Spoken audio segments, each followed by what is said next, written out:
Okay, so boom, the demise of him.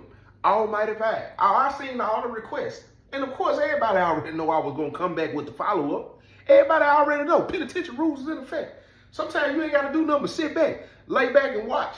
You don't even have to. Y'all know the scripture when it say, vengeance is with the Most High. Now, I ain't saying that because, street rules and penitentiary rules apply. But let me tell you something.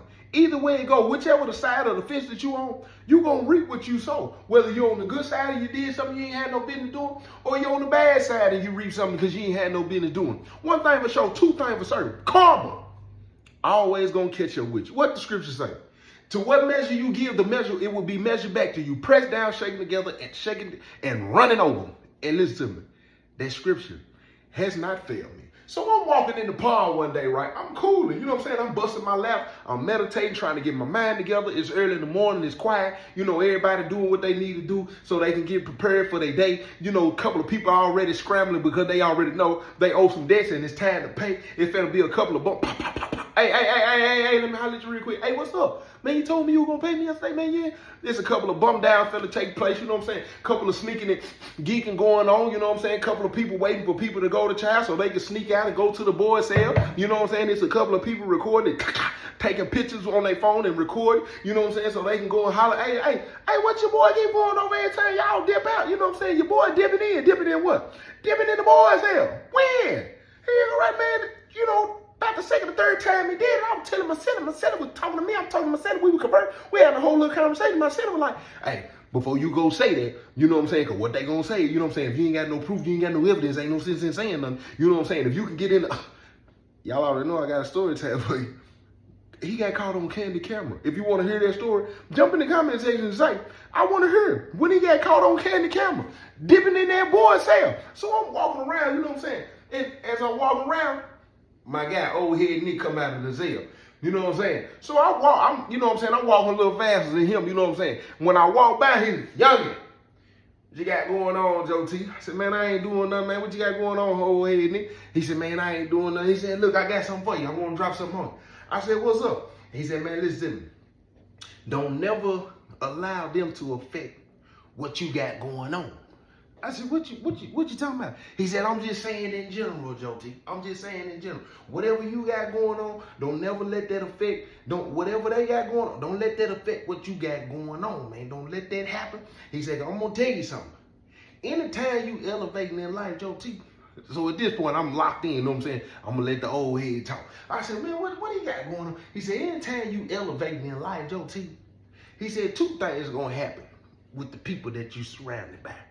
He said they either gonna start hating or they gonna try to drag you into something that ain't got nothing to do with you. He said, let me tell you something. Let me tell you something though. The Most High gonna always send you a sign, Joe T. He gonna always send you a sign because I'm gonna tell you something. The scriptures say that he reigned on the just and the unjust. Now, even in our wicked days in the streets, if you look back at it, even when you were doing stuff you ain't had no business doing, you were hanging somewhere you ain't had no business hanging, you know what I'm talking about. It was always a sign. You always had this feeling. It was plenty of time where you said, man, something, and that something was always the Most High. He said, but so many of us in the street, you know what I'm saying, we think we got it under control. We think we know it all, and we think we slicker than a can of oil, Joe T, man. And what we do is we don't never heed the signs. But then when it happened, we able to see, that was, but this is what I want to tell you. See, the Most High, he always seen your sign, as he say, it rain on the just and the unjust. It ain't no different than our parents, Joe T, Even as kids, our parents can know we doing something we ain't had no business doing. And still what they try to do is give us direction. You know what I'm saying? They try to give us instruction. True enough, it's consequences to our choices out here. And sometimes you got to get chastised. You know what I'm saying? You got to get chastised. But one thing for sure, two things for certain, your parent, they don't take their hand out for you because they know eventually you're going to heed what they were saying. Just like I guarantee you, Joe T, your mom probably told you all the time, them boys ain't your friends. And when she told you they wasn't your friend, she probably told you why they wasn't your friend. And you probably didn't heed it. But then eventually later on down the line, what did you see? What your mama told you was right. And see, you don't have to, the Most High ain't got to pull up on you and say nothing like, I told you so. Because what's going to happen is them signs that either you avoid or you take heed to, either way it go, they gonna become true. So if you heed the sign and you get away from the danger or you take caution of what could have happened, Joe T, he said what you're gonna realize is it was right. Same thing, vice versa, Joe T. If you listen to it and you pull out of the situation, if you don't listen to it and you don't pull out of the situation, Joe T, what's gonna happen? Consequences and repercussions. And then you're going to be sitting in the cell somewhere, or you're going to be sitting in your room somewhere, and you're going to be contemplating to get what you're going to say. Something told me. And he said, and that's how it always go down. And many of us, look around, Joe T. Look around where we at. Look around. Do you see him right there? 2 life sentences. Dude right there, he ain't been here 3 weeks. I went down there and talked to him the other day because I seen them Crips went down there in the cell, right? So I went down there and checked on him real quick, Joe T. Guess how much time he got? He got life plus 40. The new life is 51 years old. They gave him life plus 40. The man got 91 years. He's 19 years old. He said, how you supposed to do that? I said, I don't know. He gonna have to figure it out. It ain't me. He said, no, for real, Joe T. I'm just saying. How that man at 19 years old supposed to do life plus 40? He already down there asked some people for 3 ways. He ain't been in penitentiary a year, Joe T. He said, after a year, he said, I hate to see it. He said, but I done seen it plenty time. He said, that boy right there. He said he gonna either be a boy or he gonna be messing with them boys. Because he gonna have to learn how to live off the land. But then he done burnt all them bridges out there. I don't know what you know what I'm saying? He got a little murder case. I don't know the circumstances. But what it looked like already, he done burnt them bridges. Don't nobody want fool with him. He probably one of them jack boys that was out there on the street taking from people. And then now he in a situation he realized that their life got him what he got him. And now he ain't got nobody to call on. He said, you see dude right there? Dude right there? He said, I can tell you a story about everybody in here, Joe T. Dude right there? Mm-hmm. He got one of them charges. Mm-hmm. Don't too many people know about it. He said, we done got in here and changed the life together. You see down there in the word right now. He said, but see, the thing is, he got to live what he got to live with. But he said, I was down there talking to him, and he was telling me. He said, something had been telling me I was going too far. And I asked him, I said, why didn't you stop? He said, it was the greed in me. He said, the greed in me. See, what most people don't realize, Joe T, he said, sometimes you get that caution sign. They put it right there in your face. They put it right there in your face. You get all these signs. And see, we think, oh no, we've been getting away with it for this long. We'll continue to get away with it. He told me, he said, you know, sometimes you ain't even got to give them the rope or the trick. He said they bring their own rope. And they bring their own trick, Joe T. And they hang themselves. And I'm just like him. I'm just like him. I seen all the signs in my homeboys. I seen all the signs in my family. I kept doing what I was doing, Joe T. And look where I'm in. Been here all this time. And could afford it. Because I had that sign. I said, he done said all that to, get what I'm saying in the back of my head. He done said all that just to ask me for a cigarette. Because I already know where he going. I said, what you got? I said, you preaching tonight? He said, nah. I just had it on my heart to come holler at you. I said, so I'm gonna get in front of him. I said, you smoke one day? You got your cigarette? Nah, I need one though. I need one. I said, look, I tell you what, come pull up on, come to the cell in about 5 minutes. Because as he was talking, I look over at 10:30 cell. 10:30, the brother, the one that got the box. And I see Almighty Fire. I see Almighty Fire come out of there. This a couple of months ago. Been having my eye on Almighty Fire. Even though he done got me out of the little $15, you know what I'm saying? Because I learned very early in the penitentiary. Sometimes you ain't even got to do nothing. Just like when the word say the vengeance is with the Most High. Let me tell you something. It's the same thing in the game. Some people think they getting away and they don't even realize, listen to me, the enemy gonna get you too. I said, I ain't got to worry about it. I'm cool. But when I see him out of my peripheral coming out of there, and brother done told me he wanted a cigarette, which I know he done put me on all. He feel like this wisdom and game that he done put me on, appreciate. He feel like that was enough to charge me for a couple of swacks. So I ain't even tripping on that. I said, I'm gonna give me. So I said, man, come holler at me in the cell in about 5 minutes. I'm gonna go over here and see what's going on with 10:30. Because he don't need to be coming here and getting nothing out of this box. I got the COS spot at the time. So I bumped down, I said, I'm gonna come out. Boom. I fade off. Pop. Hey, 10:30, Joe T, let me holler at you real quick. He said, oh, come on in, G. I come in, he on the phone. He said, hold on, wait. He said, oh, yeah. He gonna have to take care of that. He gonna, yeah. He get off the phone. I said, oh, what's going on? He said, oh man, dude think he slick, it's over with. He either gonna pay or he going in that thing. I said, who you talking about? He said, man, Almighty. He said, man, look. Excuse me, commercial break me, please. He said, man, Almighty Fire. I said, what? I said, he owe you or he owe the box? because I gotta make it seem like it's about GD and not a personal business. He said, he owed both. He said, but I'm gonna tell you something, Josie. I take care of me. You know what I'm saying? That's on the strength of me. He said, but when it comes to that box, one thing for sure, two things for certain, Josie, I'm not finna go for that. I said, oh, who you were just talking to? He said, man, I done called my boy across the hallway and told him, man, I need to holler at Big Five. I said, oh, he done called the head vice lord in charge. He just done skipped all the chain. He done skipped the whole chain of command. He ain't gonna holler at the people in the pod, somebody that can, you know what I'm saying, the PCs in the pod for them, or whatever they call, you know what I'm saying, they little structure. He ain't want to holler to nobody. My man gets straight on that toy. And that's the commercial break me, please. That's the power of the penitentiary, too. Regardless of what you affiliated with, you know what I'm saying, and what's supposed to be the route of how things are supposed to work, you always got people who know people who know people who know people, and they can skip that whole process. So the same person that you thinking is this small on the food chain, only thing he gotta have is that cocaine in his pocket. You hear me? If he got that cocaine in his pocket and he got some of that brown, listen, man, I promise you, he gonna be able to move around, because he ain't gotta do nothing but call the right person. Get what dude gonna say? Man, I don't know if he can be getting your number. Get what he can say? Man, I got 3 caps of tobacco, bro. I'm telling you, I'll hold on real quick. I'm gonna hit you right back, bro. You got your phone. You gonna have your phone on? You want me to text you first or what? Nah, just call me. I got the phone in my hand right now. Pow! He gonna get out the phone. Get what he gonna do? Hey, bro. Man, I don't know what's going on. Get what he gonna lie and say, because he want that tobacco. Man, sound like an emergency, brother. He just called over here and he was like, man, I need to talk to him right now. And you know what I'm saying? I ain't trying to let nothing pop off or what. And then it come out like, man, he called me and I ain't want to call you, know something. So I'm just trying to, and the whole time he don't even know he getting finesse, because dude trying to get 3 caps of tobacco. He don't know, but that's what's going on in penitentiary. So whoever he called and whatever promise he made, get what it did. Put him on the phone with Big Five.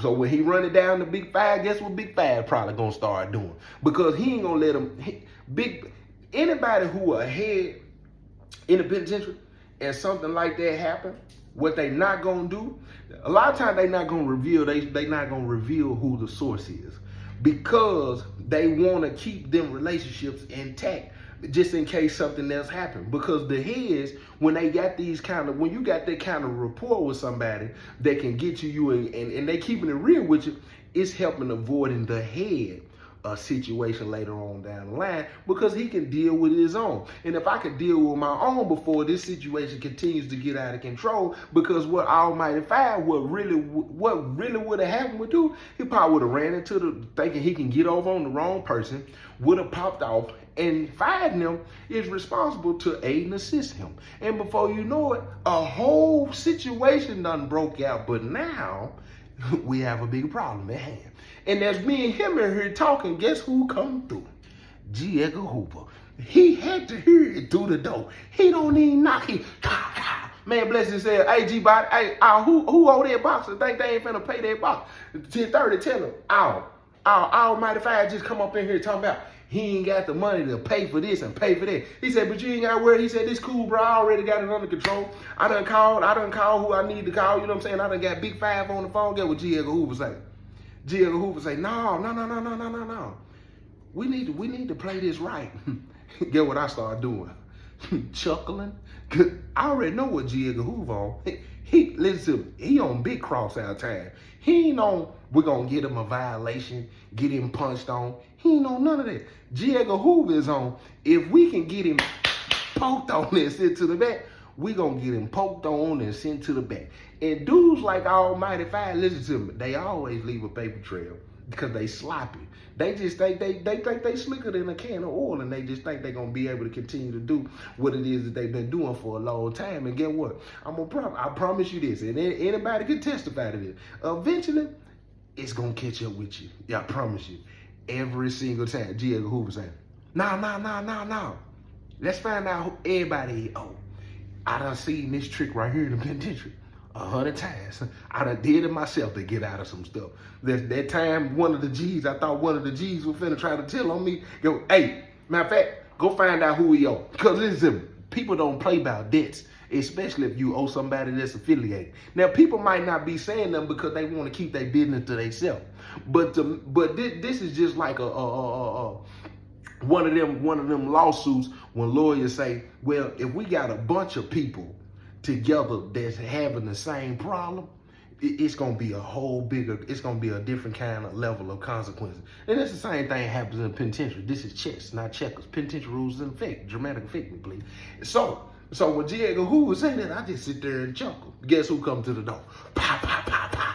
Oh, who is that? Man, it's funny folk. He come in the cell. Pow. Man, bless his cell. I'm looking at him. He looking at me. We looking at each other. He look at 10:30. He said, "Hey," he said, "What's going on, G? What's up in here?" He said, "Man, what's up in here?" He said, "Man, why you mugging like that?" He said, "Man, nothing. It's just a little situation. Anything cool." J. Edgar Hoover say, "Hey, you know if anybody Almighty Five? You know anybody Almighty Five might owe?" Funny folks say, "Oh man, y'all finna put him in there blood night shit." I don't say nothing because I ain't gonna lie to you. Listen to me. I'm hot about that little 15 he talked me for. But at this point, get what? I ain't gotta say nothing. I ain't gonna say nothing. Why would I speak up right now? All of a sudden, this 3-4 months ago, and then I say, "Yeah, he owe me $15. And they say, "How long he been on you?" 3-4 months. And then get what? They gonna do their little research, then they gonna find out I was in the cell with this man, he basically done chalked me. I'm not finna say that. Only thing I gotta do right now is just sit back. Cause right now, I already know. Oh, it's about to hit the fan. Get what funny folks say. Oh, he owe my cousin T right now on 60 some money right now. But funny folk with all this type of stuff, cause listen, you gonna reap what you sow at the end of the day. He said, you talking about 60 T? Man, tell T come holler at me. Tell him I said come over and holler at me because J. Edgar Hoover, T from his hood on the town. This ain't got nothing to do with being affiliated. I already know what J. Edgar Hoover finna do. Cause one thing for sure, two things for sure, he dirty. But he sold out for the folks. He loved Larry. Listen, you playing about that box.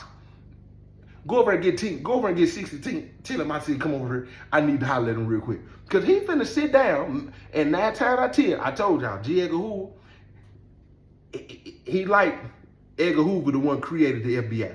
If you're not familiar with how he created the FBI, how the FBI come about, you need to go watch the documentaries and do your research. This man had secrets on everybody. And that's how J. Edgar Hoover was. So 9 times out of 10, he tell funny folk, tell T, come over here and holler at me. He probably had some information on T. He probably finna tell T, look, check this out. This is what we finna do. This is what I need you to do. T not gonna refute that. He has no rebuttal because guess what he gonna tell him? Now look, now you know I know. That's between us though. But I'm saying right now, this is what we need to do. And guess what he gonna have to do? What J. Edgar Hoover tell him he need to do. Funny folks dip out of the cell. Get what I'm thinking to myself? I know my guy, white boy Rick, knows some information. I know he do. I know he been in the cell. Hey, white boy Rick, hey, you wanna smoke one with me? Come on in the cell, man. He probably done fell in there. Man, bless his cell. Man, hey, man. I'm so sick of dude, man. It don't make no sense. It don't make no sense, white boy Rick. Who you talking about? Man, that Almighty Five, man. Man, that sucker come to my cell the other day, man. My cell was in here laying down. My cell, man, listen. My cell lives off the land. He do what he need to do. Here. All right. He do what he need to do, white boy Rick, man. He come in here and he tells my cellie that one of his brothers on 5 goes to the hole. And he said his brother sent him a kite out here. His brother ain't sent him no kite, white boy Rick. Let me hit that. He said he walks in, he pulls out a piece of paper out of his pocket, right? I'm knowing his penitentiary rules in fact. He pulls out this piece of paper and he said, my brother sent me this kite from the hole, said you owe him $15 worth of commissary. And my cellie's got bag full of food. My cellie people send him money all the time. Only thing he buys on this compound is tobacco. He don't owe nobody. And he talking about he owe him $15 worth of commissary. My cellie gets down off the bunk and says, hey, I don't know if it's somebody else on this compound got the same name as me, but I don't owe nobody anything. He sucker punches my cellie while he's on the bunk. White boy Rick, let me hit that one time. You got some smoke too? You want match one? Roll it up there, roll it up. I got some of that Bible paper over there. I got some Proverbs 18:21. You want to smoke that one? Because that's all I got to roll with here. We're going to get that word in us, white boy Rick. Roll up. Proverbs 18:21. Pull it up. Yeah, rip that one out. Let's smoke that one right there. We'll smoke 31. We'll smoke Proverbs 19:25 tomorrow. But yeah, so he reaches up, sucker punches my celly. My celly's not gonna fight him back because he knows this guy's affiliated. Listen, this man reaches down in his britches, pulls out his lingerie bag, and packs up $15 worth of food off of my cellar's shelf. Walks right on up out of there. I can't stand him. I can't stand him. So I'm already knowing. I'm finna go holler at white boy Rick. White boy Rick gonna know some information. And guess what? Guess what he gonna say? Oh yeah. Hold on. I'm gonna get to it. So I come out of his head, white boy Rick. He come out. He already know what's going on, Joe T, man. What's up, man? I said, man, when you get 10, man, come around. I need to rap with you real quick. Listen to me. Oh, I'm finna get my lick back. It ain't gonna look like it, but it's coming. I go straight to the cell, white boy Rick. Man, bless his head. I'm looking at him, he looking at me, we looking at each other. I said, man, what you got going on? Finna put my cellar on the door. He's got the roll, Joe T. I said, what's up? I ain't even got the holler at what I'm finna holler about. Man, Joe T, now I get high, but I forgot I ate a soup high. I said, do what?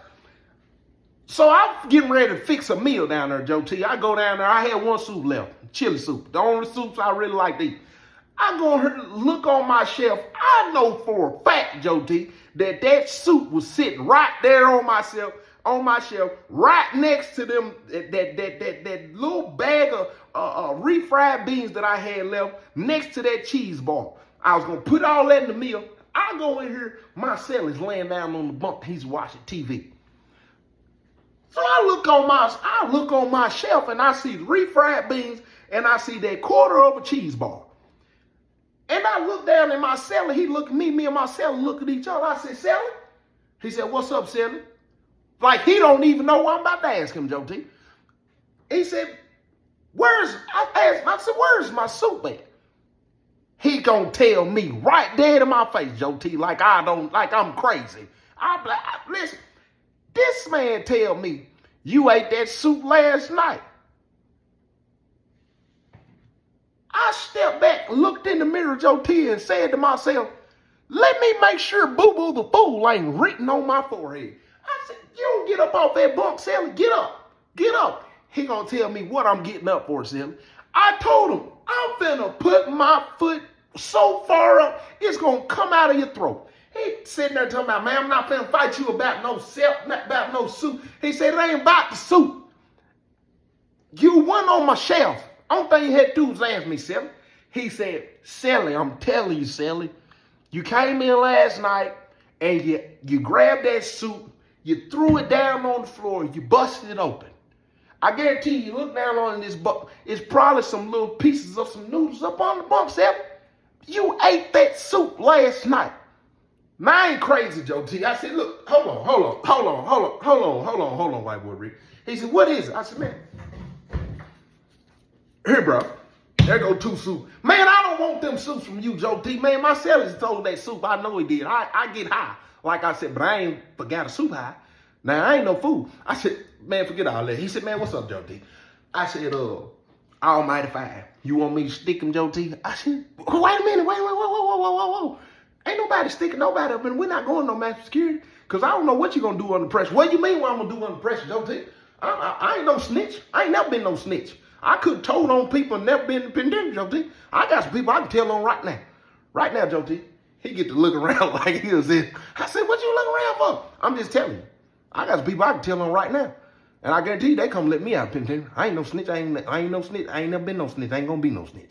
You know, snitches get stitches. But what's up? I said, man, take him soon. Man, he still gonna have to get up out of there, Joe T. He done stole from me. He said, but you want me to stick him? I said, are you high? No, I'm good, Joe T. I'm just asking. What's up? What's up with Almighty Five? What he done did? He probably owes somebody. He owes my partner, Billy Bob. I said, he owe Big Billy Bob? Aaron Nation, Big Billy Bob? He said, yeah, he owe Big Billy. He owe Big Billy Bob. I don't think he owe Big Billy Bob about 75. He owe Big Billy Bob. I said, what he owe Big Billy Bob for? Big Billy Bob don't sell nothing but hard drugs. What he got? He getting high? He said, I don't know what he's doing, but I know he owe big. If I ain't mistaken, I think $50, $75, something like that. I was over there the other day. I was smoking cigarette, big dog them, and his seller walked in and he said he was at somebody's sale and if I ain't mistaken, Almighty Five went and spent some money, and he was like, man, Big Bob, the Almighty Five still owe you some money. He was like, yeah. He was like, man, I was just over such and such sale, man. He came in, spent some money for such and such. He was like, man, I ain't gonna worry about it. He was like, that guy gonna get his one way or another. I said, get what? Billy Bob Show said it right. I said, appreciate that, white boy Rick. He said, what's going on, Joe T, man? You want to fill me in? You want to fill me in with the blanks? I said, no, that's all I need to know. That's all I need to know right there. He said, well, all right. He said, well, if you need me, you know where I'm at. He faded on out of the cell. Commercial break me, please. Y'all already know what time it is. Listen, if you want to hear the rest of this story, you're going to have to go get your membership. The link is right there in the description. You don't see the description. You see them 3 little dots right there. When you hit them 3 little dots, it's going to unfold. If you don't like to do that, if you got an attention deficit and that's just too much for you to do, all thing you got to do is jump in the comment section and say, hey, Joe T, where's the membership? I'll send you the link directly to you. If you don't come back and check comments, just leave your social media links down there. Just your social media handles. That's what they call them. You can put your IG down there. You can put your Facebook down there. You can put your Snapchat down there. You can put your TikTok down there. Listen, you can put your phone number down there. I'm going to send you that link. It's going to come directly from me. You're going to have to get that. When you hit that link, it's going to ask you, boom. And then go what? You can get the rest of the story. And one thing for sure, 2 things for certain. If you ain't got the book, it's still on sale. You can go get them. 2 for $25. Go to the website, JTB3.org. So when white boy Rick faded out of the cell, I get what I do. I come straight. I get who I'm looking for. G. Edgar Hoover. I go straight to the stand. Pop, pop, pop, pop. Yeah, I'm snitching. Y'all get in my comment section, talk about me however you want to talk about me. I don't care. Listen to me. I'm most definitely about to be